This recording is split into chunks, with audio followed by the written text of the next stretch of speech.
Everything that mattered for fantasy football in the Cardinals-Seahawks Thursday night matchup. Rapid fire, let's do this. Kyler Murray is not exciting, but he is a solid fantasy football quarterback, top 15-ish just because the rushing upside. Garbage time helped a lot tonight. Disappointing start for Trey Benson as they feature running back for the Cardinals, but he will get more than 8 carries in the future. Amari DeMarcado getting all of the reps in the hurry-up offense, though, is a little bit of a bummer for him. Still fringe top 20 running back going forward. I'm a Marvin Harrison Jr. apologist. I do think he will eventually break through into being a top 10 NFL wide receiver. He's made a little bit of a stride this game. Getting that touchdown was big for him, you could tell. In the 15 to 20 range for wide receivers going forward. More than anything, I love the 10 targets and the fact that Kyler was looking for him first in the red zone when he had single coverage. I'm not an NFL talent scout, but I am uncommonly good at fantasy football. I've won 36% of the leagues I've been in over the last 20 plus years. A big reason is because I look for volume and situations more than I look for player talent. And Marvin has a pretty solid situation still. Trey McBride is the safest tight end to own, especially in PPR. You can see how I rank all of the players in the league for the rest of the season at my site, fansports.com. I'm updating those rankings every single day, adding new features to the site every single week. People give me really positive feedback. They say it's a pretty good deal. Seahawks were a team that my AI models liked a lot better than some experts going into the season. They have a solid offense, solid team overall. Before I jump into the Seahawks, I want to give a shout out to a former Seahawk, a guy I love having on my fantasy team, Sean Alexander, expecting his 14th child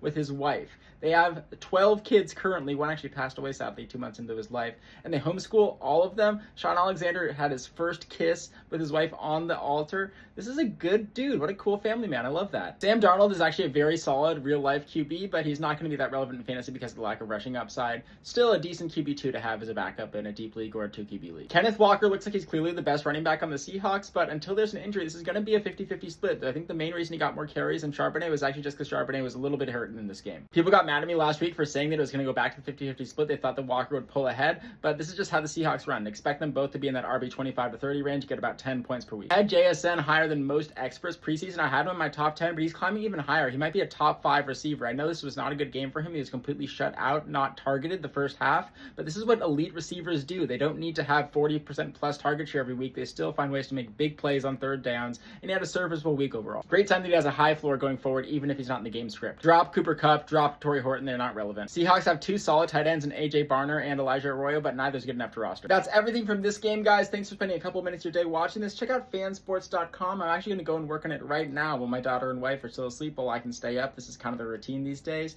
Appreciate you guys. Stay learning. Peace.